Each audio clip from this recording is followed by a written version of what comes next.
Hi there, it's me, Tails Fan 4. I made this video about a year ago, but we're gonna redo it with every 5x2 final, except for the last one, because it hasn't been revealed yet, so let's go. Alright, so like last time, we're not gonna include piranha plants, so we probably have that in it. Also,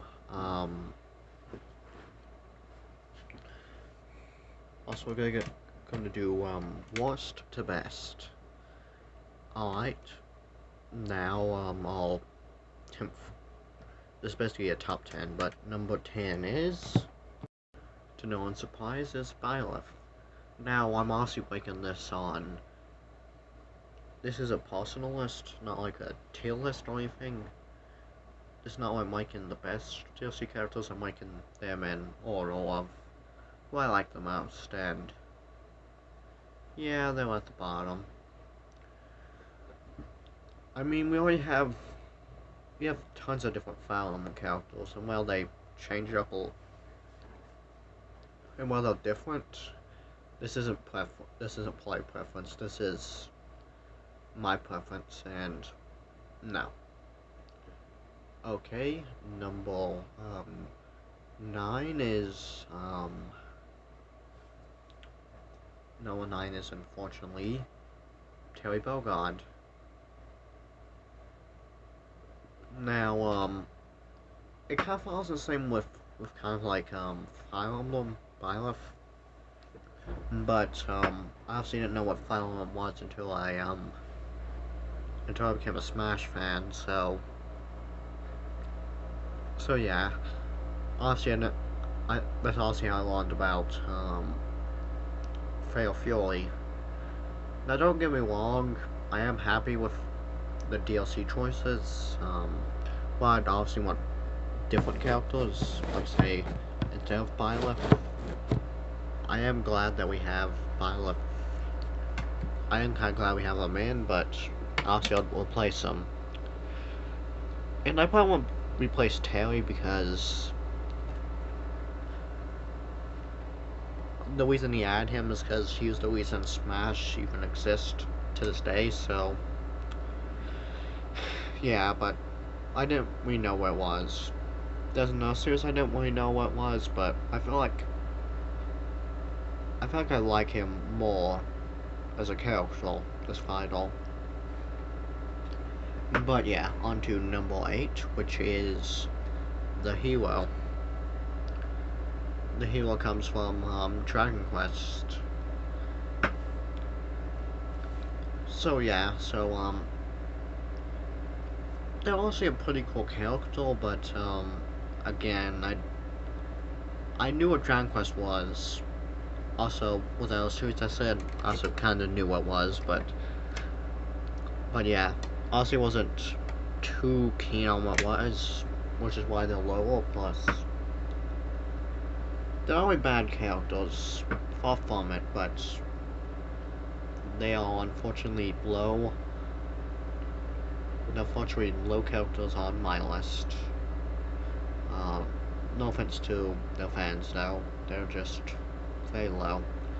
Number 7 is Min Min. So, in the last video I made this, Min Min was number 1, and yeah, that's kind of changed. Don't get me wrong, I like Min Min, but it definitely has less appeal now. I mean, Min Min is what got me into Smash, so she's important in that aspect, but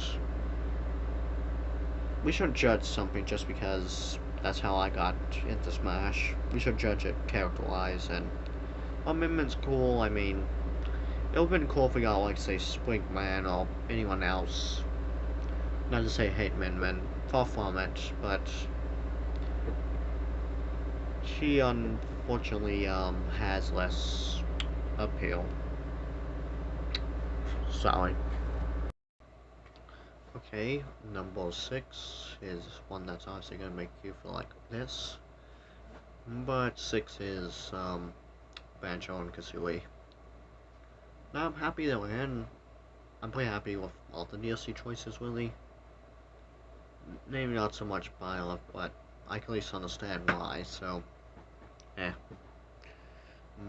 But,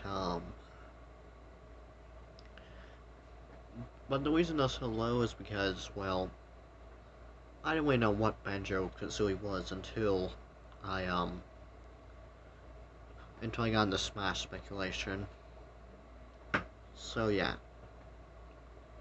Also, not only the best characters to play, I mean, obviously it's not gonna be a thing in my other 5 prediction, not predictions, um,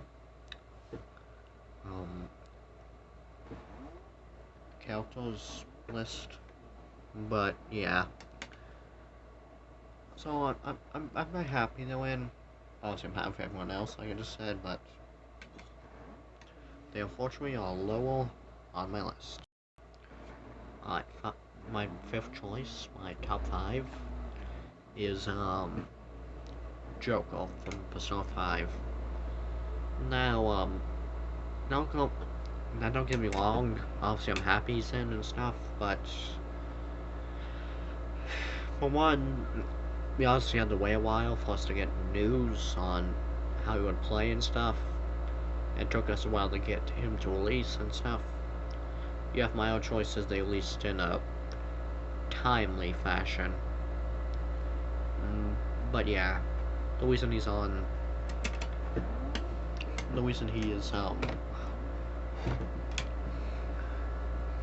it's mainly because he took too long to release, basically.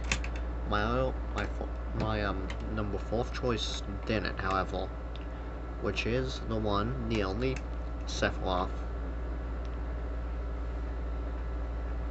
Now he kind of goes into that category of like, I didn't know who he was when they announced him.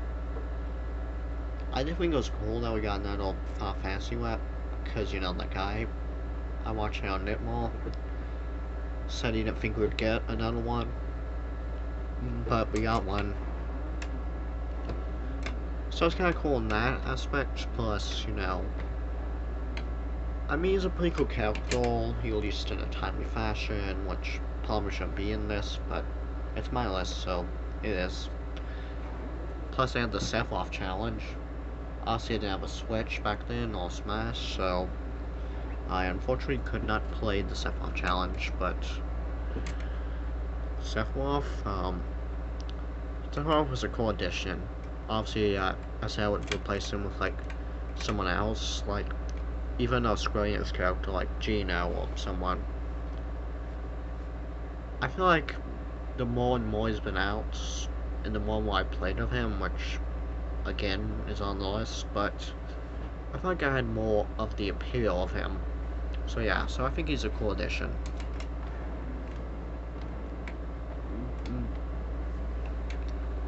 Now going out of the old and into the new with my number 4 choice being Kazuya. So Kazuya just released, so maybe I should wait to rank him, but I ranked Min Min not too long after she came out, so yeah. Plus, this isn't a character one. This is a character one. It's not a how they play one. It's characters.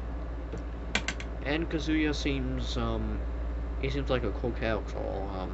I really like his alternate costume. I do like the hero's gimmick, but not so much as how they did with him. Obviously, I feel like I welcomed him with open arms too fast, unlike some of these other choices. Again, I don't really hate the picks. I understand why we got them, and I don't think there's a problem like this one guy said. I didn't watch this video, but I am happy with all the picks we got, and even if the last character is Dr. Eggman, I'll probably be happy. Maybe. Alright, we only have 2 more characters. So who made it in? Well, you probably know who number 1 is, but number 2... I was trying to say number 2/5, or whatever, being Paramethra. Xenoblade Chronicle, I really wanted the Xenoblade Chronicle app. Obviously, I was thinking of like, say, Lex. I did hear this one guy suggest maybe Pilot could get in, but turns out it was true. And we got Pilot and Mifla. Now, this kind of falls into what I said earlier, how maybe it's not fair. I mean, they're two different characters with two different playstyles.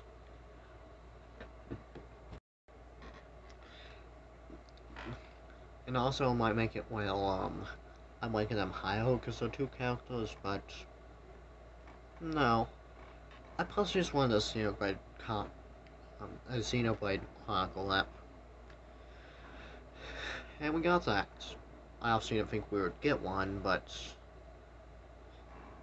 there were lots of choices in Final Pass 2 that I didn't really want. So, Final Pass 2 has been lots of files I never thought would get in. Which is, well, number one choice is, drumroll please,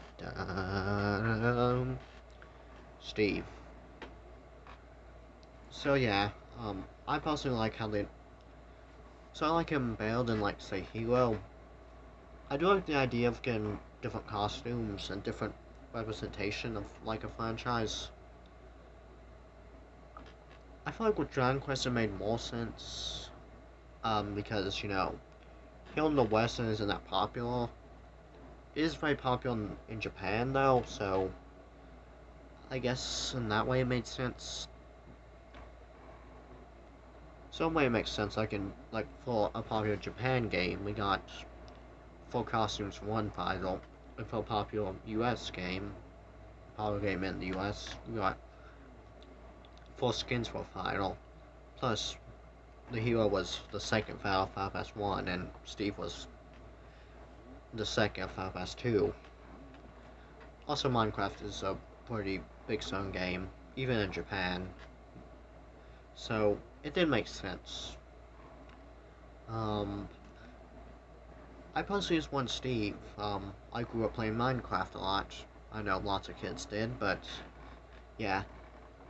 Most people said they wanted Banjo-Kazooie because they played the game when they were kids, and also I don't have that attachment, which is mainly why I did that, but yeah. And that's basically it. So yeah, so you should see a poster liking some at the end of the video. But stay tuned and always wear your seatbelts when you're driving a vehicle.